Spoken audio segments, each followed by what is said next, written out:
വയറിൽ തൊടല്ലേ എന്ന് ഗിരിജ പറഞ്ഞപ്പോൾ സുധാകരൻ ചിരിച്ചു. ഒരു ചാൺ തുണിയില്ല പെണ്ണിന്റെ ഉടലിൽ. അയാളുടെ ആ ചിരിച്ച നോട്ടത്തിൽ അവളുടെ ഭയം മാറി. കവളിൽ ഒരുപിടി നാണവും വിരിഞ്ഞു. ഇനി സ്വിച്ച് ഇട്ടേ. ഗിരിജ സ്വിച്ച് ഓൺ ചെയ്തപ്പോൾ കുളിമുറിയിലെ മാറ്റിയിട്ട് 60 വാട്ട്സിന്റെ ബൾബ് മഞ്ഞിച്ചു കത്തി. ഏതോ സോപ്പിന്റെ പരസ്യം പോലെ മുഖത്തും ദേഹത്തും പതയോടെ അവൾ ആ കുളിമുറിയിൽ മാറുമറിച്ച് കാലുകൾ പിണഞ്ഞു വെച്ച് കുനിഞ്ഞ തലയുമായി നിന്നു. ആത്മനിയന്ത്രണത്തോടെ സുധാകരൻ സ്റ്റൂളും എടുത്ത് ആ നേരം കുളിമുറിയിൽ നിന്നും പുറത്തേക്ക് ഇറങ്ങുകയായിരുന്നു. പോകാൻ നേരം അവളുടെ അഴയിൽ നിന്നും ഒരു നുള്ളു സോപ്പ് പത തൊട്ടെടുക്കുകയും ചെയ്തു. സംഭവം കുളിച്ചുകൊണ്ടിരിക്കുമ്പോൾ ബൾബ് താനെ കെട്ടുപോയതാണ്. നിന്ന നിൽപ്പിൽ ദേഹത്തിരിട്ട് കയറി പിടിച്ചപ്പോൾ ഭയത്തോടെ ഗിരിജ കതക് തുറന്നു കൂവി. സുധാകരൻ പോയി ആ ബൾബ് മാറ്റിയിട്ട് കൊടുത്തു. അത്രയേ സംഭവിച്ചുള്ളൂ. കെട്ട് കഴിഞ്ഞ് കൊല്ലം 3 ആകാറായെങ്കിലും അവരിന്ന് നവദമ്പതികളാണ്. പരസ്പരം കാണുമ്പോൾ, സംസാരിക്കുമ്പോൾ, തൊടുമ്പോൾ അതേ കൗതുകം, അതേ ആഹ്ലാദം, അതേ വിറയൽ. കുളി കഴിഞ്ഞ് ഗിരിജ മുറിയിലേക്ക് വരാൻ കാത്തു നിൽക്കുകയാണ് സുധാകരൻ. അകത്ത് കയറിയപ്പോൾ തന്നെ അവളെ കട്ടിലിരുത്തി അയാൾ കതക് അടച്ചു. അവളുടെ ദേഹത്ത് നിന്ന് ലോകത്തിന്റെ എല്ലാ സുഗന്ധവും അയാളുടെ മൂക്കിലേക്ക് തുളച്ചു കയറി. അന്നും അവർ വീര്യത്തോടെ തന്നെ അതിമനോഹരമായ രതിയിൽ ഏർപ്പെട്ടിരുന്നു. പിറ്റേന്ന് സുധാകരൻ ജോലിക്ക് പോയപ്പോൾ ഉമ്മറത്തെ പൂക്കാത്ത മുല്ല നോക്കിയിരുന്ന ഗിരിജയുടെ അടുത്ത് അയാളുടെ അമ്മ പോയിരുന്നു. തുടങ്ങാൻ ഒരു പ്രയാസം പോലെ. ആ അമ്മയിൽ കണ്ടതുകൊണ്ടായിരിക്കാം എന്താ അമ്മയെന്ന് അവൾ ചോദിച്ചത്. നിങ്ങൾ രണ്ടുപേരും പിള്ളേരൊന്നും വേണ്ടെന്ന് വെച്ച് നിൽക്കുവാണോ, അതോ കൊല്ലം 3 ആകാറായില്ലേ? ഗിരിജയ്ക്ക് മറുപടി ഉണ്ടായിരുന്നില്ല. ലാളിക്കാൻ തൻ്റെ മകൻ്റെ ഒരു പിഞ്ചിനെ കിട്ടാത്തതിൻ്റെ എല്ലാ വേദനയോടും കൂടി ആ അമ്മ എഴുന്നേറ്റ് പോവുകയും ചെയ്തു. തൻ്റെ ചോദ്യത്തിൽ മാറുടഞ്ഞ് മറുപടിയില്ലാതെ തലകുനിച്ച് വിങ്ങുന്ന അവളെ കുറിച്ച് ആ അമ്മ ഓർത്തതേയില്ല. ആ രാത്രിയിൽ സുധാകരൻ വന്നപ്പോഴും കുളിച്ച് വേഷം മാറുമ്പോഴും ഭക്ഷണം കഴിച്ച് കൈ കഴുകുമ്പോഴും ഗിരിജയുടെ മുഖമാറ്റം ശ്രദ്ധിച്ചിരുന്നു. രാത്രി മുറിയിലേക്ക് വന്നവളെ തന്നിലേക്ക് വരച്ചിട്ട് എന്ത് പറ്റി നിനക്കെന്ന് അയാൾ ചോദിച്ചു. ഒന്നുമില്ലെന്ന് പറഞ്ഞ് അവൾ തല താഴ്ത്തി. എന്തോ ഉണ്ടല്ലോ എന്ന് പറഞ്ഞ് അയാൾ നെറ്റിയിൽ ചുംബിച്ചപ്പോൾ അവൾ അയാളുടെ മാറിലേക്ക് ചായുകയായിരുന്നു. നമുക്കൊരു ഡോക്ടറെ പോയി കണ്ടാലോ? എന്തിനെന്ന് പറയാനാകാതെ ഗിരിജ സുധാകരന്റെ മാറിലെ രോമങ്ങളിൽ വിരലുകൾ കൊണ്ട് ചുഴറ്റി വലിച്ചു. എന്തിനാണെന്ന് അറിഞ്ഞതുപോലെ പോകാമെന്ന് അയാൾ ആ നേരം പതിയെ പറയുകയായിരുന്നു. അമ്മ എന്തെങ്കിലും പറഞ്ഞോ നിന്നോട്? ഇല്ല. അങ്ങനെ പറയുമ്പോൾ സുധാകരന്റെ കണ്ണുകളിലേക്ക് ഗിരിജ നോക്കിയില്ല. അമ്മയുടെ ഇടപെടൽ മനസ്സിലായതുപോലെ അതൊന്നും നീ കാര്യമാക്കണ്ട എന്ന് അയാൾ പറഞ്ഞു.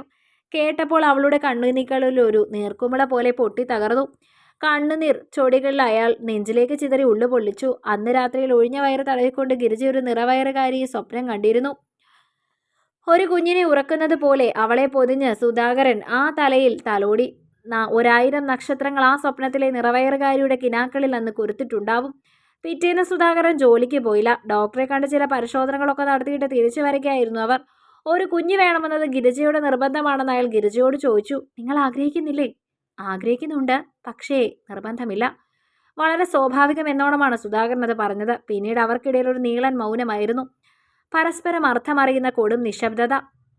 ദിവസങ്ങൾക്കുള്ളിൽ നിങ്ങൾക്ക് കുഞ്ഞുണ്ടാകാൻ സാധ്യതയില്ലെന്ന പരിശോധനാ ഫലം വന്നെന്ന് സുഹൃത്തായ ഡോക്ടർ വിളിച്ചു പറഞ്ഞു. ആരുടെ കുഴപ്പമാണെന്നാണ് സുധാകരൻ ഡോക്ടറോട് ചോദിച്ചില്ല. രാത്രിയിൽ നമുക്കൊരു കുഞ്ഞിനെ ദത്തെടുക്കാമെന്ന് മാത്രം അയാൾ ഗിരിജയോട് പറഞ്ഞു. ഇത് താൻ എങ്ങനെ പറയുമെന്നോർത്തിരിക്കുകയായിരുന്നുവെന്ന് മൊഴിഞ്ഞുകൊണ്ട് അവളുടെ മുഖം ശോഭിച്ചു. നിയമപരമായ ഏറെ നൂലാമാലകളുണ്ട്. ആദ്യം ഒരു വക്കീലിനെ കാണണം. അങ്ങനെ കേട്ടപ്പോൾ പ്രകാശം തോർന്നു പോകാൻ തുടങ്ങിയ ഗിരിജയുടെ മുഖം സുധാകരൻ കൈക്കുള്ളിൽ പൊതിഞ്ഞിരുന്നു. എല്ലാം നടക്കുമടോ എന്ന് തിരുനെറ്റിയിൽ ചുംബിച്ച് ആശ്വസിച്ചപ്പോൾ അവളൊരു കുഞ്ഞിനെ പോലെ വിതുമ്പി. ശേഷം തൻ്റെ പുരുഷന്റെ മാറിലേക്ക് ചാഞ്ഞു. പ്രത്യുൽപാദന ശേഷി കുറഞ്ഞ ആളെ കണ്ടുപിടിച്ച് ചികിത്സിപ്പിക്കാനൊന്നും അവർ നിന്നില്ല. തൊട്ടടുത്ത നാൾ തന്നെ ഒരു അനാഥാലയത്തിൽ പോയി വേണ്ട നടപടികളൊക്കെ ചെയ്തു. കുഞ്ഞുങ്ങളെയൊക്കെ കാണാമെന്ന് പറഞ്ഞ് ബന്ധപ്പെട്ടവർ അവരെ അകത്തേക്ക് കൊണ്ടുപോയി. ചെറിയ കുട്ടികളൊക്കെ സന്തോഷത്തോടെ ആർത്തുല്ലസിച്ച് കളിക്കുന്ന ഒരു ഹാളിലെത്തിയപ്പോൾ അവർ നിന്നു. കയ്യിൽ കരുതിയ മിഠായി പൊതികൾ പുറത്തേക്കെടുത്തപ്പോൾ അവരൊക്കെ കളി നിർത്തി ചുറ്റും കൂടി. എല്ലാവരെയും ഗിരിജയ്ക്ക് ഇഷ്ടപ്പെട്ടു. അവൾക്ക് കൂടുതൽ ഇഷ്ടപ്പെട്ടതും രഹസ്യമായി നമുക്ക് ആ കുഞ്ഞു മതിയെന്ന് സുധാകരനോട് പറഞ്ഞതും കൂട്ടത്തിൽ നിന്ന് മാറി മൂക്കള ഒലിപ്പിച്ച് മൂലയ്ക്ക് നിന്നൊരു 3 വയസ്സുകാരനെ കണ്ടപ്പോഴാണ്. അവനെ മതിയെന്ന് രണ്ടുപേരും തീരുമാനിച്ചു. നിയമ തടസ്സങ്ങൾ ഏറെയായിരുന്നു. ഒരു കുഞ്ഞിനെ സുരക്ഷിതമായി വളർത്താനുള്ള സാമ്പത്തികതയിലേക്ക് തങ്ങൾക്കുണ്ടെന്ന് അധികൃതരെ ബോധ്യപ്പെടുത്തുന്നതായിരുന്നു ആദ്യ കടമ്പ. അനുബന്ധപ്പെട്ട മറ്റ് നിയമക്കടലാസുകളൊക്കെ അനുകൂലമാക്കി അവർ അപേക്ഷ സമർപ്പിച്ചു. കാത്തിരിക്കണം പോലും.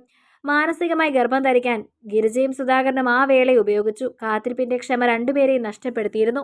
ജീവിതത്തെ പ്രതീക്ഷയെ ഗതി തിരിക്കാൻ ആ അച്ഛനും അമ്മയും ധൃതി വയ്ക്കുകയാണ്. കുഞ്ഞിനെ കിട്ടുന്നത് വരെ അമ്മ ഇതൊന്നും അറിയണ്ട എന്ന് സുധാകരനാണ് പറഞ്ഞത്. അത് വിലക്കിക്കൊണ്ട് നിങ്ങൾ തന്നെ അമ്മയെ കാര്യങ്ങളെല്ലാം ബോധിപ്പിക്കണമെന്ന് ഗിരിജ ശഠിച്ചു. സംഭവം അറിഞ്ഞ അമ്മ താനിതിനൊരിക്കലും സമ്മതിക്കില്ലെന്ന് നെഞ്ചത്ത് കൈവച്ച് 3 പ്രാവശ്യം പറഞ്ഞു. എന്തുകൊണ്ടെന്ന് സുധാകരൻ ചോദിച്ചപ്പോൾ അത് നിന്റെ ചോരയെല്ലാം തന്നെയാണ് കാരണമെന്ന് ആ അമ്മ മറുപടിയായി പറയുകയും ചെയ്തു. ചോരയ്ക്കൊരു നിറമാണെന്നും ആ ബോധം വന്ന മനുഷ്യർ അതിൻ്റെ ഗുണം കാണിക്കുമെന്നും ദത്തെടുത്ത് പരിപാലിക്കുക എന്നതിനപ്പുറം മറ്റൊരു പുണ്യമില്ല എന്നും അമ്മയെന്ന് സുധാകരൻ തൻ്റെ മാതാവിനോട് പറയണമെന്നുണ്ടായിരുന്നു. പക്ഷെ എന്തുകൊണ്ടോ അയാൾക്ക് ആ നേരം അതിന് സാധിച്ചില്ല. അമ്മയുടെ സമ്മതം ഇക്കാര്യത്തിൽ ആവശ്യമില്ലെന്ന് പറഞ്ഞ് അയാൾ എഴുന്നേറ്റ് പോയി. അന്നോട്ട് അമ്മായിയമ്മയും മരുമകളും യുദ്ധം പ്രഖ്യാപിച്ച് 2 രാജ്യങ്ങളായി വേർപിരിഞ്ഞു. സന്ധ്യ സംഭാഷണം എന്നോണം ഗിരിജ അടുക്കാൻ ശ്രമിക്കുമ്പോഴെല്ലാം സുധാകരന്റെ അമ്മ വിദഗ്ധമായി ഒഴിഞ്ഞുമാറി. നാളുകൾ മാസങ്ങളായി കുമിഞ്ഞുകൂടുകയായിരുന്നു. പൂർണ്ണ ഗർഭിണിയുടെ മനസ്സുമായി തന്നിലേക്ക് ചേരുന്ന കുഞ്ഞിനെ കിനാവ് കണ്ടുകൊണ്ട് അക്ഷമയായി ഗിരിജ പിന്നെയും കാത്തിരുന്നു. നിയമതടസ്സങ്ങളെല്ലാം പരിഹരിച്ച് അങ്ങനെ ആ നാളെത്തി. കുഞ്ഞിനെ കൊണ്ടുവരാൻ പോയവരെയും കാത്ത് സുധാകരന്റെ അമ്മ ഉമ്മറത്ത് തന്നെ വീർപ്പിച്ച മുഖവുമായി കാത്തു നിൽപ്പുണ്ടായിരുന്നു.